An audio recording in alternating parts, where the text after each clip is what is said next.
Hello, everybody. My name is Asher, your host for the Revenue Journey podcast, where we interview and grab unique perspectives from amazing individuals doing technology sales within the APAC region. Welcome to season 2 of this podcast. If you're already in technology sales today, I hope this podcast gives you more insights into the technology sales landscape in APAC. However, if you're not in technology sales today and you're considering making a leap into this exciting career, tuning into a podcast like this could really help you. Also, if you're looking for help to get into technology sales, I also offer consultation services for individuals looking to get into technology sales. Feel free to reach out to me on LinkedIn or through the Get Higher Tech Sales website, which will be in this episode's description. So with that being said, let's get this episode started.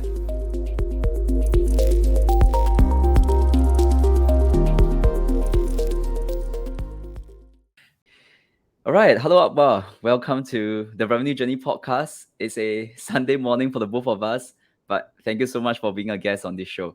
Now tell us how you are feeling on this Sunday morning. Thank you, Asher. Morning to everyone. I'm pretty excited, and thanks, Asher, for inviting me over for this, and reaching out to me to be part of this exciting and interesting discussion. I'm feeling pretty good. As I was mentioning earlier, just went through a bit of a medical challenge last few days. I've been on bed for the last 4 or 5 days, completely bedridden, but much better now. Happy to talk and excited to talk. So yeah, looking forward for this one. Yeah, I'm definitely really appreciate you kind of still making time on this podcast, right? Tell us a little bit about the things going on behind you, the backman and all the stuff you have going on. Right. Okay. So yeah, as you can see, right. So I'm a big Batman fan. I was never a superhero person or a superhero kid. It just happened. Things happened back some 10, 12 years ago when I was back in Sydney and Dark Knight was released. The Dark Knight Rises was released, and it was an Easter long weekend, I remember. So during Easter long weekend, the cinema runs movie marathons, where you go in around 7 p.m., 8 p.m., and then they run back-to-back movies until 5 a.m., 6 a.m. So I'm a bit of a movie buff. So I happened to buy one of those tickets, and it was a Batman, the Dark Knight series that they ran. And that just changed my whole perspective of looking at life. Um, I know people look at it movies from a different perspective from entertainment, but I think there was something in the Batman, the Dark Knight, that kind of struck with me, and that just changed my whole perspective, how I look at towards the life, how I approach things, and since then I've become a big Batman fan. Just to give you long story short, Batman doesn't have any superpower. Yes, I mean he's rich. That's the only superpower he has. But if you look at it, he was scared of dark. He was scared of bats, and he made that his strength. So while I was in Australia during my early days of my early careers, I was struggling, and that's what struck with me that I shouldn't be scared or I shouldn't be afraid of who I am or my background, where I come from. I should make that my strength, and that just changed the whole narrative of how I approach life. And from there, it was just a different story for me. And since then, here I am. And I think those are definitely things that we want to dive into, right?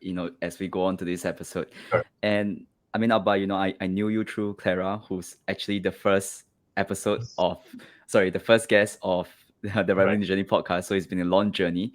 But we really have so much to dive into regarding your journey in terms of where you started. But just so our listeners have more context in terms of what you do today, could you Yep. share a little bit about your role, your company? Just give us Sure. a quick rundown. Right. So I work for an organization called Insider. It's a marketing technology organization which is into customer data platform, customer engagement, personalization. So just to keep it simple, if you go online today on any e-commerce portal, and if you buy something, whether you go on to big brands like Adidas, Nike, or you go to your marketplaces, whether it's Amazon or Lazada or Shopee, whatever, you would see there's an element of personalization going on, right? So when you go online and if you click on certain things, you don't buy, you exit, you close the app, but then you may receive some notification. For example, Singapore Airlines, if you're buying a ticket, you happen to go into Singapore Airlines app, and you look at some tickets, but you don't buy. And then you would notice that maybe 24 or 48 hours later, you would receive a message, a notification to complete that ticket that you were planning to buy from Singapore Airlines. Yep. And then if you happen to buy that, then it obviously helps Singapore Airlines into revenue. So that engagement is done by Insider. Or when you go into Singapore Airlines website again or the app again, you see some ads running at the top or at the bottom, which is based on your previous behavior. Sometimes, as a layman, you don't notice this, but there's a lot of data that is being collected at the back end or on your behavior touch points. So based on those behaviors and touch points, Singapore Airlines would give you personalized ads, personalized messages. Also, the smart recommendation based on your past trips or your journeys that you've done, or your current or your future journey that you're looking at it, they would give you some suggestions, some ancillary products. I mean, to upgrade or to buy extra luggage or meals and stuff like that. That's all what's done by Insider. So it's a personalized engagement platform. That's what I do. Insider. It's a leading platform right now as per all the analysts. So I am responsible for Mm. Thailand business, which means I look Yep. after Thailand's business from numbers perspective, everything from operational cost to marketing cost to hiring cost. Obviously, making sure we grow the business in Thailand, and yeah, so I'm managing Thailand business for Insider. Yep. I mean, and I myself, I'm in Martech, right? So I've always Yeah. seen Insider around a lot, and I really love you guys, what you guys are doing. But I think more importantly, what's really interesting here is your story. So of course now you're managing Thailand, the business in Thailand. But as the title suggests, we are today talking about how you navigated different cultures, right? And for Yeah. you yourself, you were actually born and raised in Pakistan for the majority Yeah. of your life. I'm sure it's Yep. going to be a lot of sharing from you, but tell us how you Yes. actually started your career and how you ended up in tech sales in your current role today. So maybe let's start off from the start of your beginning of your career. Interesting, right? So it's a funny story. I graduated as a you can call me a software developer or software engineer. I mean, I studied C++, assembly language. I did study designing motherboards and coding for motherboards, your BIOSes that you look at in the system. So and then with that, what I did was I also added in my one of my majors, or minor you can call it, into marketing. So I studied finance, I studied management as well. I studied Yep. marketing, brand strategies and stuff. So I had a both. I had when I graduated, I had both the worlds, which is the tech side as well, and on the Mm. business side as well, which allowed me to kind of broaden my horizon Mm. and not just go into. And what was interesting was when I graduated. I mean, back in Pakistan, if you remember, we call 911, the incident that happened. When 911 happened, Pakistan software industry died pretty much because all the software Mm. exports that were happening from Pakistan were for the U.S. market. And with that incident, how the Muslim Wow. world and Pakistan got blamed and all that stuff, right? So it impacted it impacted the whole industry back then. So which then allowed me to look into the other side, which was the management side of things, and not pursue my career as a software developer or a software engineer. And I think that since then, I never looked back. What's interesting is my first job soon after I graduated was into a youth development organization, which was about building capacity for young people. So the organization was Mm. by young people and for young people. It was called School of Leadership. I think it still exists. And that was my first job, where I was working on a Right. one of its kind international youth event that happens in Pakistan. It's the only international youth event that happens every year, where uh, students or fresh grads or young, I would call them young professionals between the age of 19 to 24, they travel to Pakistan from all over the world, and they get together, and learn from each other. So that's how I started running that event and raising sponsorships and funds for that event. And then soon after that, I moved towards more corporate style, from youth to more doing a similar stuff, worked with the corporate. So I was hired by the parent company of the School of Leadership, which was Navitas then. And I got into working with some of the Fortune. I think I'm lucky ones that I got straight after graduating and getting this opportunity, and then started working with some of the Fortune 500 organizations in Pakistan. So working on assignments, some organizational development assignments, team building, culture change, change management, all those kind of stuff. Those engagements, which is more on the organization development. So working with some of the assignments, which was with Unilever, British American Tobacco, British Petroleum, Pepsi Yep. Cola, right? Shell gas, lot of Bayer crop sciences. So I got exposed to very different side, which was soft skills, and I was enjoying that a lot. I realized that I'm not a person who's going to sit behind the screen and do the coding and write codes and stuff. I'm more of a people person, and Yep. that gave me a different boost. And what also happened, I think that gave me a perspective of looking at people very differently, because when Mm. you do such engagements within like large multinational organizations who have over 5,000, 10,000 employees across the country, and Yep. you are engaging from all the way to the CEO level, all the way down to the driver, or the person who opens the gate for you, right? You are engaging everyone from all walks of life, from every social ethnic background in that organization, right? And you look at and you understand their perspective of life. And the idea of engagement is because they're all working in one organization. So to understand whether they understand organization existence and the goal and the vision, is it shared among all employees, right? Mm. So running those assignments, and that gave me a very different perspective. And that allowed me to value human as a human, right? It doesn't matter what Okay. work you do, right? And that allowed me to value the work and the life, and the perspective that the people look at it differently. So that's how I started my career. Uh, to be honest, I was like every other young um, person in my 21. I mean, you can say a 21, 22-year old, having a good life. I Mm. was not into saving. I was making good money, Yep. driving, partying and stuff like that. So I mean, like every young individual who graduates and gets a good job, and then doesn't really care about what's happening outside, and then so that's how I started. And then Right. um, I think 3 4 years in that career, right after graduation, I moved to Australia. Mm. So it's a pretty interesting story about me migrating to Australia. I'm happy to share. Yep. I migrated to Australia for the love of my life. Right, I was dating someone back Yep. in my home country, and she decided to move to Australia for higher studies.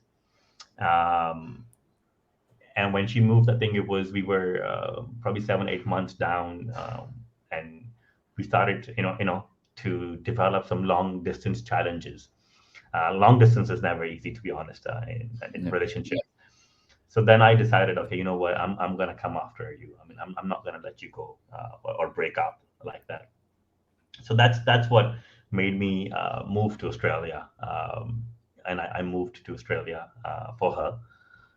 When I moved to Australia, I think that's where I would say I restarted my whole career again. So Mm. graduating, working with some of the Fortune 500 companies, interesting assignments, engagement, making good money, left that, moved to Australia, and whatever work experience that I had gained had no value in Australia. Nobody was Mm. recognizing that, despite the fact I had some really good references, some of the CEOs and the CXOs of these large organizations about the work that I've done, Mm. but somehow it was not being recognized. Right, Yep. so I had to kickstart my career almost from scratch, from zero. And when I say from scratch, was I didn't enter corporate world. I started my job. I mean, if I may say, at a service station, at a petrol pump, or I mean, 7-Eleven, you may want to call it, right? At one of the what we call the CBD in Sydney. So I was in Sydney, and I did 14 hours, 16 hours a day, standing at the convenience store. Sometimes even double shifts. When I say double shift, what it means is starting at 7 o'clock in the morning and finishing around 6:30, 7 in the evening, and then taking a break for 2 3 hours, and then starting again around 10 p.m. All the way up till 5 a.m. again, and then taking another 2 hour break at 7 again. Right. So there were times when I would not even go home for a few days, and I would just be sleeping around the convenience store because what was important for me was the survival, right? I come from a very, very humble background, right? So um, I didn't had, as I said, right, that was one of the regrets that I have is when I was earning good money, I was not saving, right? Before prior to moving to Australia. If I would have saved money, yes, I would have something and could sustain on. But I think that was just the young blood doing stuff. Not realizing what future holds for you. So so I had to restart my Right. career. But one thing I always remember and my parents always taught me one thing was never say no to a work, no matter what it is, right? Right. And that's where I think that was instilled in me, and that what kept me going, whether I was at a convenience store or I was mopping a floor at a mall late at night. So I've done all that kind of a work as well, right? So that's how I started. So that allowed me to connect with everyday individuals, right? Because when you are Mm. working at a convenience store, you are meeting people from all walks of life, right? They are coming to buy, Yep. I mean, buy cigarettes or anything that you can buy from a convenience store, right? So you are interacting with all people from all walks of life, and that allowed me to connect with those people in a new city in a new country that I was in, and that helped me understand the culture. That helped me understand some of the lingos. That helped me understand how people think and how people talk and how people talk to different people. Right. So that was a learning experience for me, a lot of learning experience. So I did that for almost a year, and then I moved into. Luckily, I found a better work job, which was, I mean, people may not call it better, but for me, it was a bit better. It was door to door sales, right? Right. Which means, so imagine if somebody knocks on your door and wants to. I don't think it happens anymore now in this digital world. But imagine back in the day, if somebody knocks at your door and want to sell you something, you would just like, you know what, bugger off, get off. I don't want to buy anything. I don't want to talk to you, right? So so it was an interesting challenge for me because English is not my first language. I'm in a completely different, and I mean, Australians speak a little bit different Aussie English. The accent, the things Yep. are different. So for me, someone who hasn't picked up on those accents, or someone who has English is not the first language, I took that as a challenge that I am going to do this. I am going to do door to door sales, and that was my second job after convenience store and all that I started with initially. And I'm talking about this back in 2008, 2009 when I migrated to Australia. Um, Right. so I was selling keyrings, pens, calendar, notebook, all these. You can call it marketing material because these are all marketing branding material. But I was selling to Yep. SMEs, your workshop, your truck dealers, your car dealers, all these big SMEs. So I was selling to them so that we can customize their branding, their messaging on the calendar. Because back in the day, people still used to have those calendars up on the wall, right? People had calendars, fridge magnets calendars. People had calendars in the cars, right? The notebooks, the diaries, the organizers, not the digital organizer, the paper organizers, right? With your Yep. pen and stuff. So that's what I was selling to these SME people, business owners, so that they can brand it, print it, and they can give it to their customers for brand recognition and brand value and advertising and marketing. So that in that experience, I came across for once I came across a couple of racial experiences that happened to me. which was Yep. pretty interesting, right? I mean, I think everybody's aware of, about Australia anyway, but this was back in the day, right? I mean, things have changed now. It doesn't happen anymore. But I think I did experience those a few, not often, rare, I would say very rare, but did happen to be some really harsh racial experiences, which kind of gave me a strength instead of me, it was like I became stubborn in probably in a good way, Yep. that I am still going to continue. I am not going to quit, and I am going to prove that I can do it. Because it was like if somebody tells you you can't do it, you don't belong here, this is not for you. I think some people may just quit or will take it on the negative side. For me, it was more of, okay, mate, you know what? I'm going to prove it to you. I can do it. I can do this. So I took it as a challenge. And after doing that for 1 year, I became the top 10 salesperson in the entire state of New South Wales, right? So I was the top 10 Wow. salesperson. And just to give you a perspective, that job had no base salary. So if I don't make a sale in the whole month, I will not be getting paid, Right. right? So there were months, I would say there were months where I didn't get paid. So I had nothing, no money. But then there were months where I did two times, three times, as well. So that covered up, and I think that's how sales work, right? So, and that gave me a flavor of the good salesperson as well, and how to manage your finances in those situations. Right. And But I then, mean, but before you move on, I'm just really curious on one point, right? Because you literally move whatever you had. Pakistan, you were talking to CEOs, big companies. You were very well connected in Pakistan. I know you mentioned about moving to Australia for the love of your life, and you started mopping floors and all that. But were there any sort of planning that went through your head? Because I'm quite sure you would have thought about things like, hey, if I move to a totally different country, people won't recognize me. There's a lot of unknowns. How was that process? Because moving for one person's love is one yes, thing, but there's the logical facts that, oh no, correct. it's not To going be to be easy. honest, So how was that no. process? No, no, no. So it was all coming from, I was not thinking from up here. I was thinking from heart, right? So there was no plans. There was literally no plans. The plan was only just to land in Australia and figure it out, right? Wow. There was literally no plan. And I think that was one thing which is now a learning, obviously for me, but and everyone who's listening to this, I think one should always be prepared.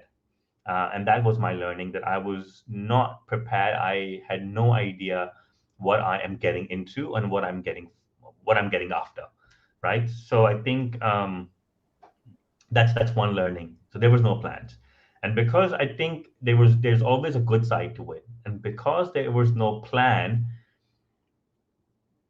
sometimes yes, you make some hasty decisions, right, which can go good for you and which can also backfire, right? Touchwood, it didn't backfire for me, all those hasty decisions that I made. But I think that's where you need to have faith in yourself, always, no matter where you are, no matter what you do, and believe in yourself. I mean, and this is one thing I learned, that if you believe that what you're doing is right, if you believe that what you are doing is going to give results, then everything surrounding becomes noise.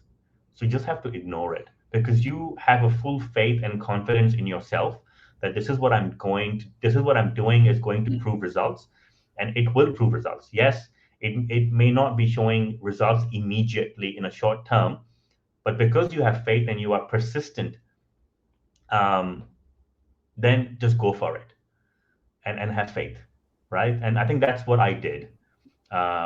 Everyone around me there were a lot of negativity going on, obviously, um, and that just became noise for me, which I had to filter it out, and I have to ignore it, because for me it was two things. One was I have to sustain myself, and need to understand, right? My partner then, the girl I was dating or I was with in Australia, right? So we were living together. Um, So my partner, obviously, she's studying. She's doing her master's. Now, as an international student, you cannot work, right? You can only work 20 hours a day or 20 hours a week, right? You cannot do a full time job because you are a full time student. That's the law. So she can't work full time. Now, also you need to understand that the fee for an international student is very very high in Australia. What a local Australian pays, the same course paid by international students is three times or four times higher, right? So that she was being supported for that by her parents, which was great. But then she also has to feed. She has to also have, we also have to live, eat, do other stuff, other activities, right? So where would that money come from, right? And I was the only one who can work full time. So I didn't even think about, okay, I need to wait, apply for jobs, and until I don't get a corporate job, I'm not going to work. I didn't have that option. So I had no time to wait. I mean, yes, I was applying, not that I was not applying. It's just that I didn't want it to wait because then it gives you a break in your career. Also, I think whatever like convenience store that I was working with or the door to door sales that I was doing, it allowed me to connect with people. It allowed me to understand the culture. It allowed me to understand the lingos, right? So after my sales job, I landed up into a contact center, right? And that was my first breakthrough that happened. And that happened because of my sales, because I was connecting with a common person. I understand the lingos, the challenges, the culture. And I ended up in a contact center, which was for one of the largest telco, right? It was one of the largest telco and also for Dell Australia. So it was a support center for Dell Australia. And I ended up there as a contact center, as a tech support. And I think that changed things for me. And that's how I would say I started my career again in Australia. And that was 3 years after, yeah, 3 years after, 3 to 4 years after I landed in Australia. So first few Oh, years, I was doing all that stuff, the other stuff, right? Um, and touch wood, I think it worked for me. Again, I think, and that's where graduating as a software engineer, it brought me back those old days when I'm providing tech support to a someone who's having issues with the computer or someone having issues with the telco, the devices, or the other stuff, right? So it just helped me, revise my lot of stuff, and it just came natural to me. And from there, I became a team lead. I became a project manager for a within the contact center. So they had signed a new contract with another telecom provider. And what's interesting is that that entire project, I was leading it for the contact center. So I actually signed the contract on behalf of my organization with the other telco company. wow. Wow, Okay. Oh, right? So it's pretty interesting. Like I'm just an employee, but because I was a project manager, I signed it, and that just gave me a boost to my ego. And I can say this. I mean, it really gave a boost to my ego that someone who is not from that part of the world, who's new into the organization, a year down the road, they have faith in me that I can run this entire project, the new contract that they are signing up with, and to a point that I'm actually going to a customer facing a conference and signing the contract, right? So yep, that really really helped me. And then I guess that was the beginning, and then I ended up in Dell directly. Dell hired me from the third party contact center to the Dell Australia yep, into tech support. But I have learned that, and I had realized I'm not one of those persons going to sit behind the computer, right? I'm a people person.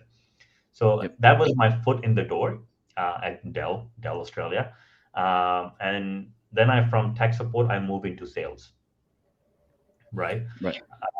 And I think that's and that's it. And then once I moved into sales, things just started changing for me. It worked really well. Worked with Dell for over 3 years, and then moved into an organization called Dynatrace in Yep. Sydney was hired. They had launched a new product, a new SaaS platform. I remember I was the first employee of the APAC of the new SaaS platform, and I was Wow. managing the APAC sales for that startup. I was responsible to engage startups and SME across APAC. Um, and it was going pretty well. I was really happy because people were moving towards cloud, and cloud was a buzzword back in the day. So it just gave me a different exposure. Yep, and then I think it. Then again, I got connected back into those C suites, right? Even though SMEs, but I got talking to head of product, head of application, CTOs, CIOs again. Of even though SMEs are startups, but again, Yep. I was getting back into that sort of a rut, or I was getting back into those people that I was always working with back when I was in Pakistan, right? It's and it allowed me to see that people that who come from different backgrounds. So this helped me a lot. You see, coming from Pakistan, growing up there, working with different people helps you understand the perspective of life in that part of the world, in that society. Moving to Australia, again, doing the sales or mopping the floor or convenience store, connecting with different sets of people, gave you understanding of people's perspective. And then now you're talking to again. So I think that allowed me to learn a lot in how to engage people at different levels. Mm. It allowed me to connect with people and understand, I think, a bit easier where they're coming from and why they say what they say or why they think what they think, right? And then when I got this Dynatrace, ended up at Dynatrace and I was managing APAC again. So which was good for me because I was also working, I was also Yep. responsible for India, which is not that different from Pakistan, but again, still different. But that APAC gave me exposure to ASEAN culture, which was Singapore, Malaysia, Thailand, Philippines, and Indonesia, Vietnam, right? Which I was not Yep. exposed to before, right? So that I got exposed to the ASEAN part of the world, which was very different, very interesting. Um, we call it ASEAN, but every country is different. Yep. Every country speaks a different language. They work differently. So that was a very interesting experience for me. And um, my VP then agreed for me to move to Singapore for short term to kickstart the Dynatrace journey here. I mean, back in the day, it was called Ruxit. The product was called Ruxit. It was not called Dynatrace. Dynatrace still existed, but was managing a different portfolio of solutions. There were the whole portfolio of products within under Dynatrace. And Ruxit was the one that I was responsible for. So I came to Singapore on a 6 month project to kickstart the journey here in Singapore for ASEAN. And I was supposed to go back after 6 months back to Sydney. Mm. And the regional director then um, asked me that I don't. I mean, he kind of told me in a way that I don't want you to go. I said, okay. I mean, I'm here only for 6 months. I'm still getting paid in Australia.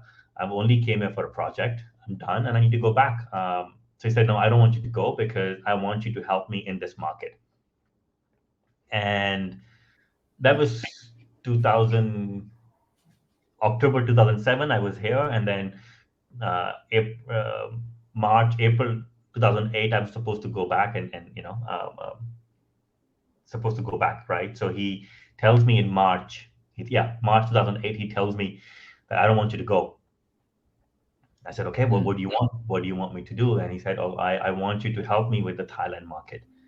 We are struggling with the Thailand. I want you to help the Thailand market and take over Thailand as a business and run the country, the enterprise business.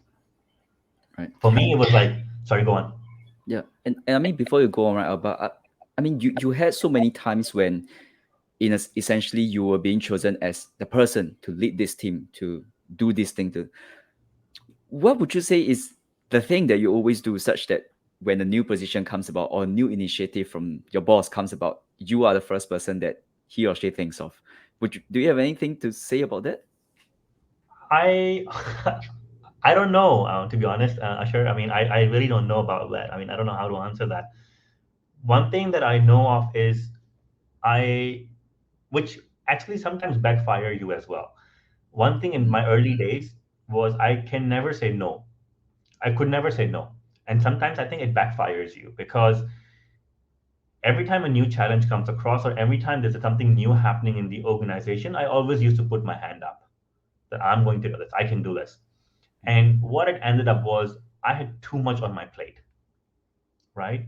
And that actually sometimes you become so workaholic, then you ignore your personal life, you ignore your family. I think that's what started happening with me as well.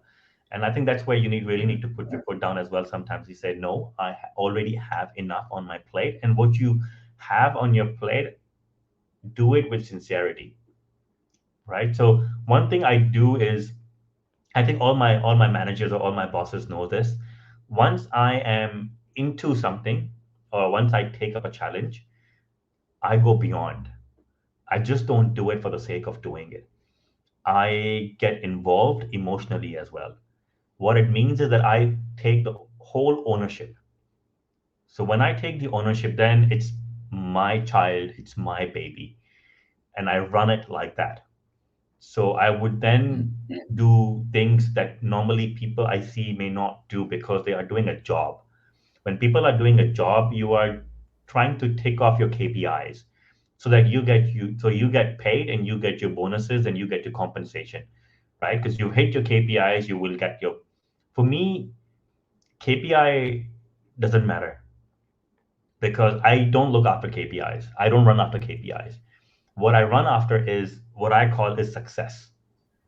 mm, If I've been given this challenge, how can I make this successful? What needs to be done? And whatever it needs to be done, it should be done. So I'm more of a result oriented person, not so, and that's why sometimes a lot of organizations, I mean, my managers, I mean, there are processes. And I mean, I don't want everybody to do this or anybody to do this. You have to follow the processes. It's important. And sometimes, yes, as an individual, I would sometimes not follow the process because I would want to get the results and get the work done. And sometimes you have to amend the process a certain way, but not in a way that you break it. No, I've never broken any processes. It's just that I have amended it at certain times to produce results. And I think that's what's interesting is sometimes you also challenge yourself and sometimes you also challenge, and that's where I see initiative kicks in when you are in an organization, and that's where the initiative kicks in that okay, there is a concern, there's a challenge in front of you and you know it's not working out in a process that you are following, then there has to be another way of doing it. And that's where you take the initiative, you run with it, you have faith in yourself. Yes, you would sometimes get pushback from the tops, from the management, because you're doing certain things that either it has not been done before or it's not part of the process, right? You are amending certain things, and you would hear that resistance. But then you need to manage that because you have faith, right? And I think that's what I did, and I think that's how people saw me that I am one of the maybe I'm not scared of challenges. I'm not scared of taking new initiatives. Um, yeah, and I and think yeah, it came from my survival instincts when I moved to Australia from Pakistan. It just kicked in. yep. And I think that was one of the things I was going to ask, right? Like, is it because you were moving to Australia as, I mean, you were essentially like a foreigner, you had to prove Yeah. yourself and all. But I'm curious, before you moved into your Thailand journey, when was that moment where you felt like, right, I made the right decision to come here? Because throughout your first 3 to 4 years, 5 years, you could, I think you could always go back to Pakistan where you had a good house, a good life. When was the moment that you actually said, well, I'm happy. I think I make the right choice and I wouldn't trade it for anything else, because Right. it was a big decision. It was. It was. So I think it was maybe 4 years down, 3 years, 4 years down the road when I moved to Australia. Um, it was 4 years, I think, if I'm not mistaken. What happened was, um, as I mentioned, right, I come from a very humble background. So my father had a heart attack, and I was in Australia. And my family, and I'm the eldest son in my, yeah, right. So I'm the eldest of all siblings. So my other brothers or my parents didn't tell me that my dad had a heart attack, right? And he's in hospital and going through in CCU and a little bit critical, whatever. I happened to find out maybe 3 4 days later of the incident happened, and that shook me. And that was a moment when I realized, shit, I think I made a wrong decision. I shouldn't be here. I shouldn't be in Australia. My family needs me, and I'm here, and I don't even know. And my family didn't even tell, and they didn't tell me because of the good thing from their part, because they didn't want it to bother me because I'm so far off. I'm in a different country, so far off, and I would just get worried and stressed and tensed. So my family didn't want to tell me so I don't get stressed, right? Which was, but on the other hand, because I'm the eldest of the all, again, it's an Asian culture. I tend to feel I have the responsibility, as the first one, to look after my family, my parents, right? So I that was the moment when I felt a little bit of a regret that, and that was the time when I was thinking, okay, I think I should go back. I just should, I mean, if I have to break up with my partner, so be it. My family comes first.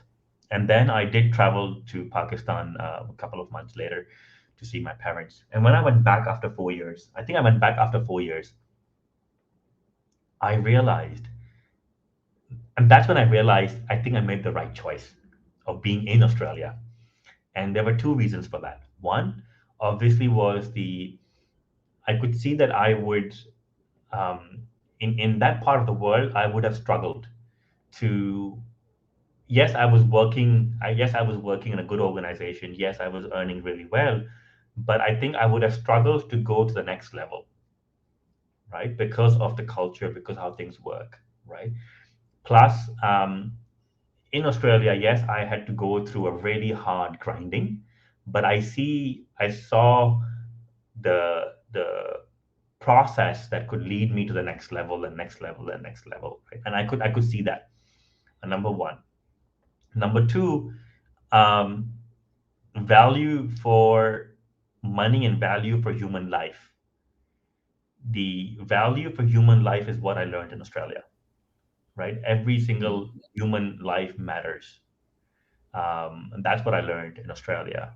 And that made me respect every individual, regardless of where they come from, right? Because when you are in that part of the world, let's face it, if you are rich, if you have power, you treat really badly with the person who is not of the same caliber or same capable, doesn't come from the same socioeconomic background, right?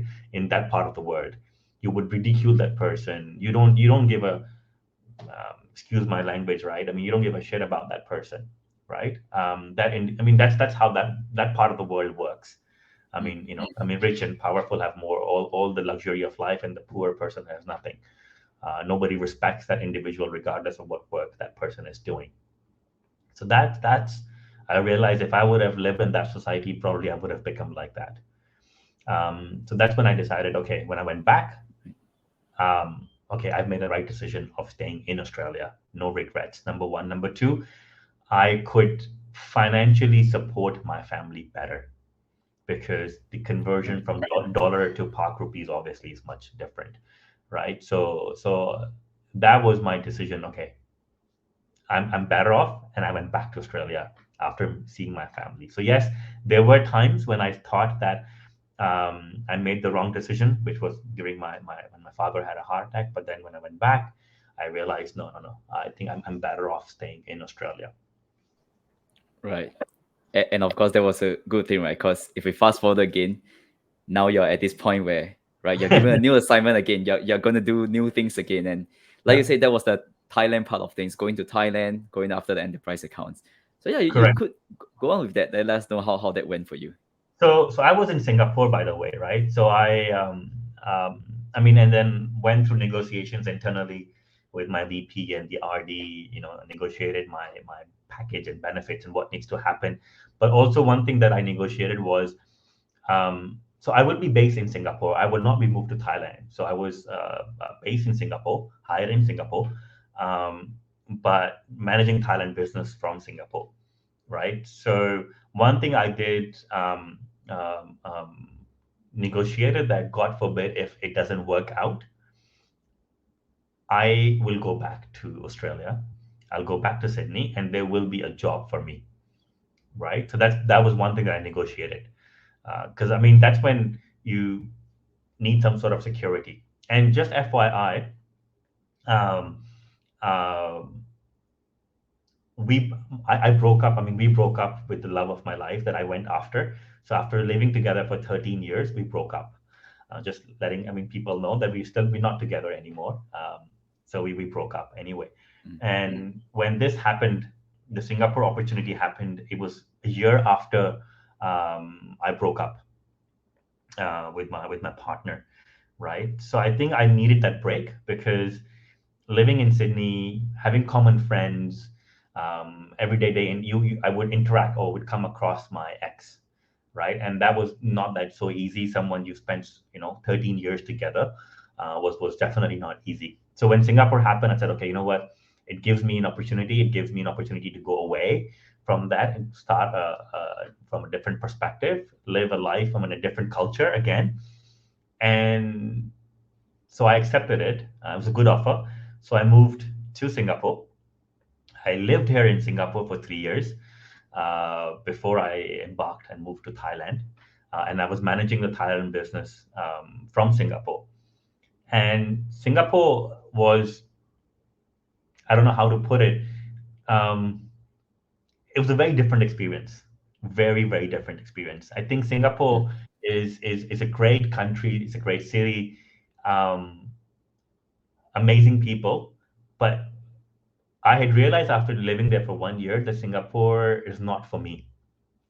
It's not for me. And that's Mm. because I come from big cities. I come from a very different environment. And Singapore for me was not for me in a way. And I was always Right. said, okay, you know what? And my RD knows that, okay, this is a project and I will probably have to move somewhere else. After this is done, the Thailand market is done, I would probably have to move somewhere because um, somehow Singapore taught me a lot of things. Singapore taught me financial literacy. Let me put it that way, Mm. right? I think I learned a lot about about investments, saving money, investing. I think Singapore is brilliant for that. Singapore is great when it comes to that, right? The opportunities that you get. It's such a small city country, but it is such a big impact it has in the global arena, especially when it comes to in the financial domain, right? And the opportunities that you have, the products that you have in Singapore that you don't get to see anywhere else, and that's because of it being such an epicenter of the APAC, right? So that's what I learned from Singapore, and I'm thankful for that. I made some really really good friends. I mean, I met you in Singapore just a couple of weeks ago, and I Yeah. was I was just there to meet my friends, right? I mean, the friendship that I formed in Singapore, and those friends that I've made, which I call like brothers or sisters, so it's like a family that I've formed. Those are all my ex colleagues. They're not some people that I know of them from past. I made that bond while working at Dynatrace in Singapore office, right? And I'll give you an example. When I moved to Singapore after 6 months and went back to Sydney, came back to Singapore, was an EP, was supposed to live there. A colleague of mine, I can Jerry, he gave me a TV. He had a spare TV. He gave me a TV. Akbar, I mean, you don't no need to buy a TV. Here, take it. A big, massive, I think 40. 244-inch TV, whatever, LCD, right? I got furniture from my friends. I got crockery from my workmates. I mean, I didn't spend money on buying things, right? Not that I can't afford, but it was just that this warmth that I felt in Singapore. It was this warmth that I felt from my colleagues. That was like amazing. Like, it was very different for me, and that's what formed family, right? Um, and we still connected with each other. We talk every week. I travel to Singapore just because to meet my friends that I formed. Jerry came to Thailand, to Bangkok for some work. He stayed over at my place, at my home for a night, a couple of nights, and that's the friendship that I formed in Singapore. So absolutely, so that what I really liked about Singapore. But I think on the contrary, I think somehow I felt that my I still call my home Sydney, right? I never felt Mm. somehow I never felt Singapore as a home. I don't know why. I don't know why. There's nothing bad about Singapore. Yes, I mean this may come as a surprise. I did had one couple of racial experiences as well in Singapore, pretty bad ones, which kind of shook me and surprised me because Singapore is such a hub of Asia, hub of APAC, and I was surprised that someone like me could go through a bit of a racial experience in Singapore, which was I was blown away. But having said that, I mean, I've dealt with in Australia, so it was not new for me. So kickstarted Dynatrace business in Thailand. Um, 3 years was living in Singapore. COVID happened. COVID was really bad. Um, Prior to COVID, I was dating someone in Thailand, in Bangkok, during my trips that I was doing between Singapore and Bangkok. I met someone here in Bangkok, and I got married to a beautiful Thai lady um, just before COVID happened. Just before COVID, I mean, COVID had already started. We got married in 2020 and February 2020, and then I happened to come to Singapore. So 3 days after getting married, I was in Singapore because my family and cousins who had come from different parts of the world for my wedding in Bangkok, they had not seen Singapore. So they all came to Singapore, and we were here for a week, and everybody left, and I was supposed to go back to Bangkok, but Thailand announced lockdown. Thailand announced airport closure. Singapore was still not in lockdown then. So because Thailand announced lockdown, I couldn't fly. So right after 3 days after getting married, I was separated from my wife for 9 months. Wow. I was in Singapore and she was in Bangkok, right? So, and that was a pretty interesting experience. And then Singapore announced lockdown. It was very different for me. Someone who's a people person is now confined to his own apartment. I had a two-bedroom condo at Duku Road near Juchet, um, Mm. um, living alone. It was very difficult for me, and I'll be honest, it was very, very difficult for me. um, because you can't meet your friends, you can't go out, everything is being delivered. You are ordering groceries by online, you're getting food delivered online. I mean, yes, you can go for a walk, I guess, on a nearby places. I would go out for a walk of short stuff, but again, you're wearing mask and stuff, and you can't. Nobody wants to talk to you, right? Because that was COVID. Even you're wearing mask or whatever, nobody wants to talk to you. So, and then I was managing Thailand business, right? And Thailand was in a lockdown. Thailand was not prepared for how to work remotely. So that was a big, massive challenge for myself and the team here in Bangkok because all our projects that were supposed to go live, implementation that was supposed to go live, went on hold. The new the new deals that we were about to close went on hold, right? Because it was and that was a really worst time. The numbers that was coming in was just one, and it was very different. So I went into a little bit of a and I have no shame admitting this, that I did had, um, I'm not sure what I would call it depression, but I was mentally not stable. Let me put it that way, Mm. because there was a work stress, work pressure. Obviously, I'm stuck in Singapore, can't go Bangkok, can't meet my team. Um, Recently got married. My wife is in Bangkok. Um, I'm in Singapore. Everything is remote. Cannot meet anyone. It was very different for me. I was not used to of this. So yes, it did. I was not in a good mental capacity for a short time, but then I started talking to people over the phone. I started telling my challenges and frustration, and I would say that my boss, to be honest, Enkyong, I will tell, I will shout out to him. He Mm. became my punching bag. I would call him up, and he would hear me out. Um, and there was a time when I actually cried. I literally cried on the phone to him, right?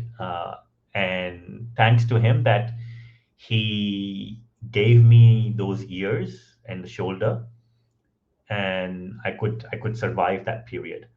Otherwise, I had no idea what would have happened. I could have ended up going back to Australia. I don't know what would have happened. But yes, thanks to him that he became a really, really good friend, not just a boss, not just a VP, but really, really good friend who I can share with anything and everything, whether it was work, sometimes even work related. Sometimes I was too open with him, which also scared me sometimes because he's my boss and he should not know stuff. But I think and then I had to tell him, you're wearing a friend hat, not a boss hat over here. So what I'm telling you, need to ignore it, right? So it's a good on Right. him. He did that, right?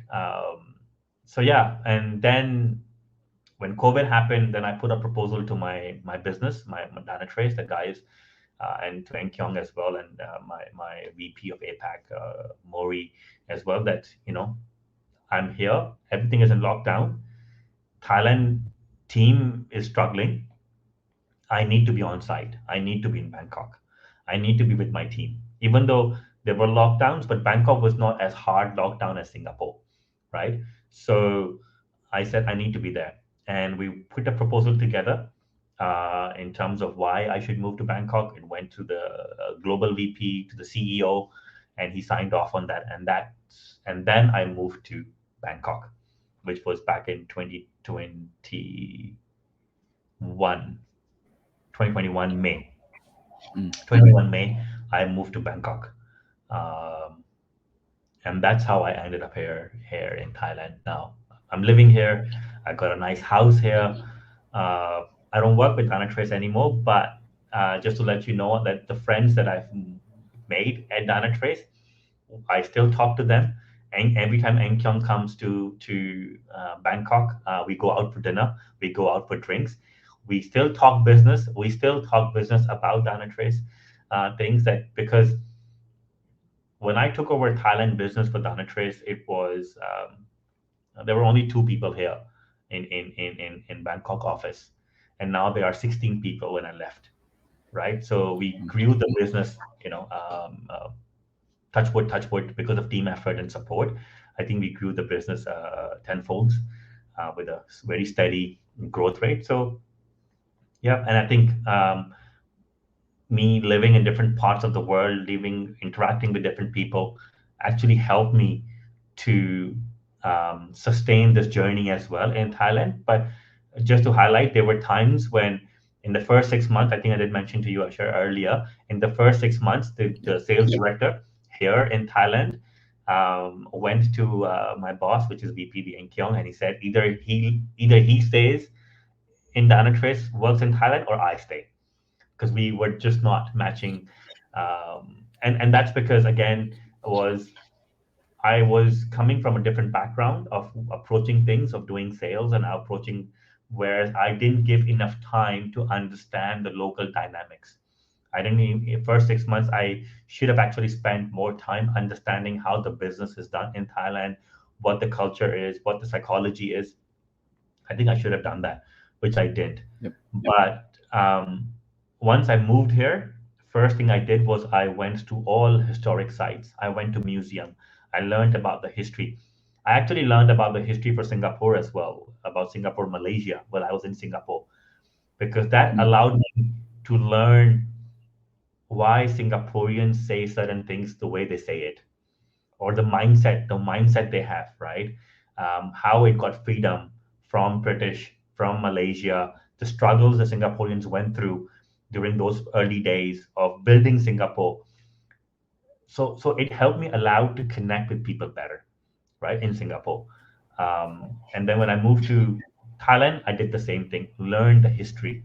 So it allows you to understand the people and you can connect with them better. Right. And I think as we are coming to kind of like the final moments of your current career and things like that, I still recall when we spoke, you spoke about this thing, which I think really encapsulates this whole idea of doing sales or people management in ASEAN, right? Or in Thailand, was this whole idea of understanding the difference between being a professional and partnership. I think that's kind of the last thing I want to touch on because that was really something that impacted me. And So you talk a little bit about that. So yeah, sure. share a little bit about that as well. So I think I know where you're coming from. So um, uh, in a corporate world, we use the word partner. When we are doing a sales or we're working with a channel partner or SIs or whoever you want to call it. I think we use that term very loosely, right? And and this is where I learned, right? So when I was in a relationship in Australia, and I mean the love that I went after, we call ourselves partnered, right? We were in a partnership relationship. So you live together, you work together, you are in your all thick and thin situations, good or days or bad days, right? In the corporate world, when you call partner, and I realize that people take that very loosely. The moment it's benefiting you, your partner. The moment it's not benefiting you, sorry, we apologize and we move away and we break that partnership, or sorry, I can't do this. We don't go extra mile. I think one thing I tend to do differently is when I call somebody a partner, I mean it. I would go extra mile for that because that's a true partnership. And I think that's what really worked for me in Thailand is when I formed partnership with the businesses to run the Dynatrace business. I make sure that we succeed together, and if we fail together. It's not just you, the other person or the one party taking the hit. It has to be both ways, right? And one thing I learned is, as a business, I'm sure, how do you make money? To make money, you have to put money, right? If I don't Mm. invest in certain things today, and I'm thinking, oh, without investing, I'm going to make money. That's not gonna happen, right? And that's what goes into partnership as well. You really need to invest your time. You really need to invest your resources, both human and financial, to make the partnership work. And it comes both ways, right? But from a vendor perspective, because you are a vendor, kind of like people treat you as a vendor. I think responsibility lies more on you than on the other side. So that's what I did, Mm. and I think I formed those partnerships to a date. Even like today, I'm not working with Dynatrace, I'm with Insider. I am still able to work with the same partners because they know me and they know how I work, right? And they know that I would make sure that they don't go into any problem or difficult situations, right? Because when I say partner, we are in it together, and that's important. And that's what I think that's how I treat my partners, which is a little bit different, not just purely on metrics or numbers. Yes, numbers are important, but one thing I see that when in today's world, when everything is so data driven, everything is about data, activities, CRM, numbers, yes, but these intrinsic values, these intrinsic relationships, these action, you can't put a number to it. You cannot, you somehow you cannot measure these things. And these for me are critical because at the end of the day, humans are still dealing with humans, right? How are you going to quantify that relationship about human relationship, right? And that's what brings you number, and that's what brings you data, right? I think that's important. When everybody talks about data, yes, it's important because I'm at the stage where I look at data every day as well and run the numbers and run the reports and take actions. But I think what I also look at is how is this data being generated? What are those human values that are being worked on to build this data? And I think COVID actually taught us a lot on this, right? When I look at COVID, what happened was this whole human relationship and value came out very, very strongly, which was somehow being taken for granted. So, yes. Right. No, and thanks so much for sharing that, right? And I think, of course, I would love to give you some time to share anything else you have, but if you have any. But I think as we spoke even before this podcast, like a lot of the listeners here are people like me, really young in our career. We just started, or maybe people who want to go into tech sales. Generally, I would say under 30, based on my statistics that I see. Maybe there are some that is maybe 28 to 34. Firstly, anything else you want to say as your last part, feel free to share it. And secondly, what are some advice or things that you would give to us in terms of our career, in terms of our setting us ourselves up for the future? So, okay, a couple of things. One thing I would say is when you are doing something, first is important is understand why you're doing it. And that question everybody needs to ask themselves.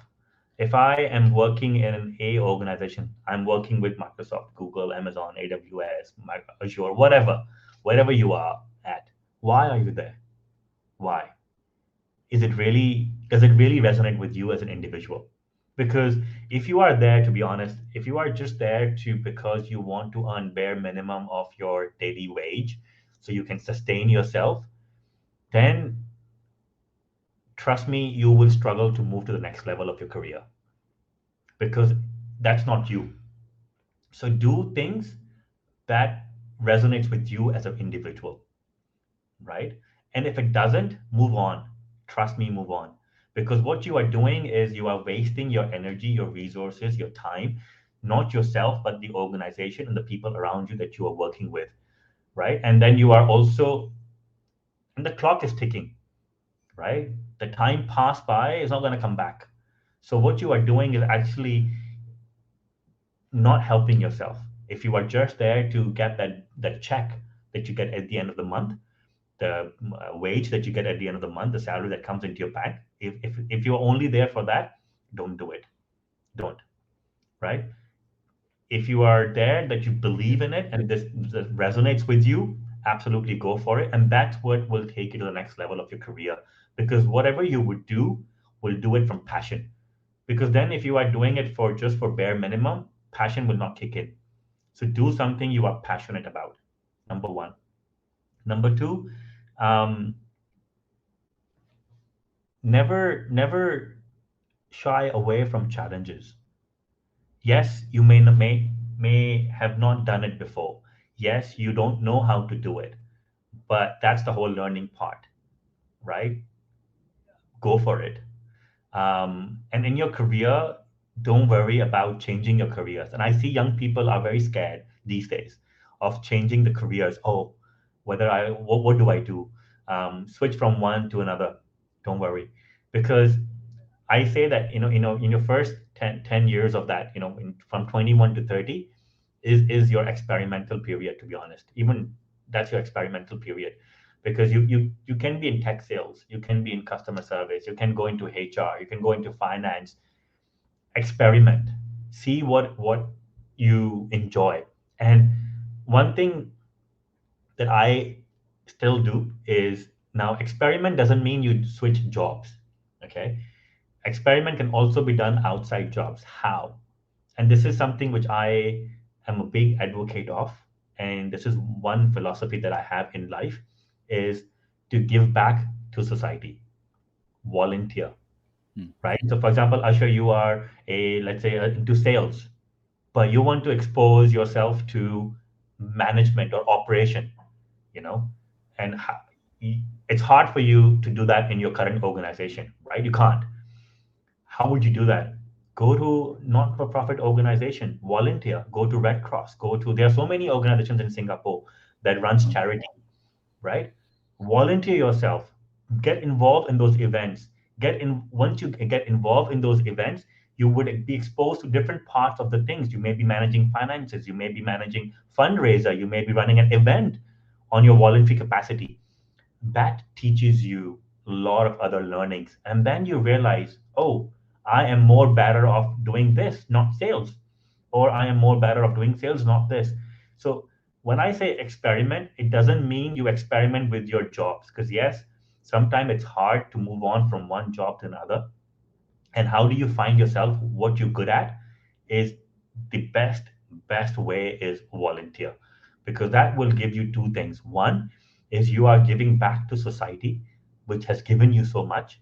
You are contributing to society at a large and grow that, and you will feel happy. I mean, I feel happy when I get involved in some voluntary work and see and bring smiles to other people without any money or anything, right? Yes, I'm giving my time, I'm giving my knowledge, but I think that's what's important. And also, you meet so many different people that come from so many different backgrounds, and you learn a lot.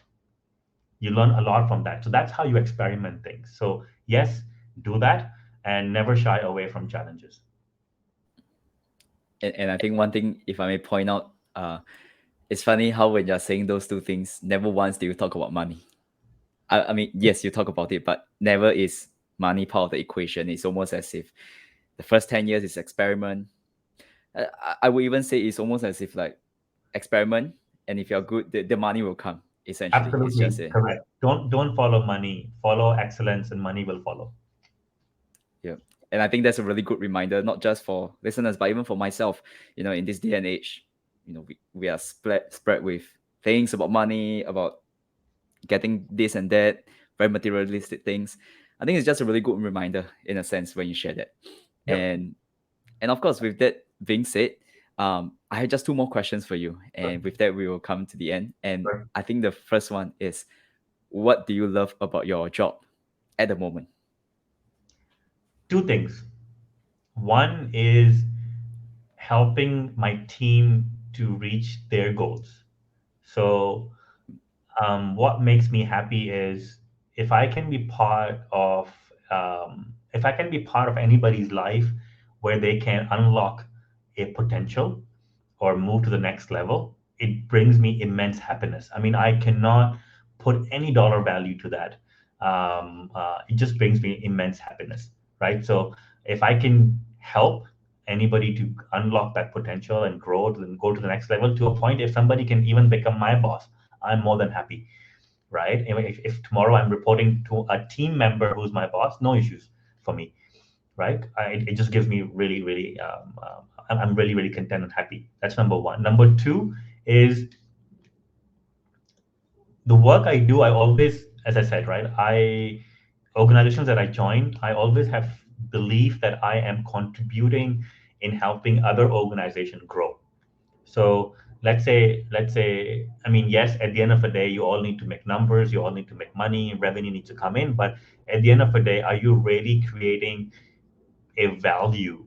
Are you really providing a value added service to your customer, to your clients? So that is what I strive for. So for me, it's never about selling a product, a solution. It's about what value am I bringing, right? And that's what I strive for. So if as an organization that I'm working with, if I see that from my current team, I can, maybe that organization that I'm working with or my client, there needs to be an extra value that needs to be added, and I can't bring that. And that's where I would go out and partner the guys. I need your help. And sometimes, to be honest, I've done this in the past. I do it now. Actually, just happened, to be honest. Um, Mm. three days ago, actually on Tuesday. On Tuesday, a CDO, Chief Digital Officer of a large oil and gas company, called me, right? Mm. And he said, Akbar, I need help. This is what we are going through. This is the strategy, and I think your solution can help us. So I was I mean, I've been on bed, so I was on the phone with him, and I said, okay, explain me more why you think that my organization will help you and it can help you. So I understood few areas, and one of the challenge that he was struggling with was CRM system, right? And that was his priority. Now, I don't do CRM. We don't sell CRM, and we don't work with. I mean, we work with partners, but we don't do CRM system. I said, I know who can help you. So what I did was I called another organization, right? I said, guys, I have an opportunity for you. It's nothing to do with me. I don't need anything, but I know you can help this individual, and I know you can help this organization. Let me connect you.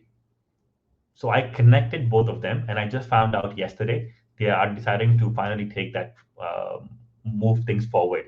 And once that thing is done, which may take 6 months, which may take longer, once that is done, then they may come back to Insider. Now, two things over here. One, even that CDO asked me to help him with the Insider. I could have helped him with the Insider, but I know if I would have helped him right now, it would have not solved his immediate problem. It would have not added much value, and a Mm. year later, he would have churned. He would have said, "Oh, I couldn't find much value." So for me, it was important was to do the right by my client, my customer. And to do the right thing was get his CRM issue solved first, because that's the biggest challenge he has before going into a customer data platform. So that's what I did. So for me, it's always about doing the right thing, doing the right thing by your client. And that's when you call a partner, right? When you call partnership, that's what partnership is, doing the right thing. Yep. Regardless of your own agenda, Correct. regardless of Correct. your own. Yes. Right. Because not today, tomorrow they will come back to you. Right. And of course, last question. So that was work. Now, outside of work, what is the thing or things that get you out of bed every single day? As I said, right? So I volunteer.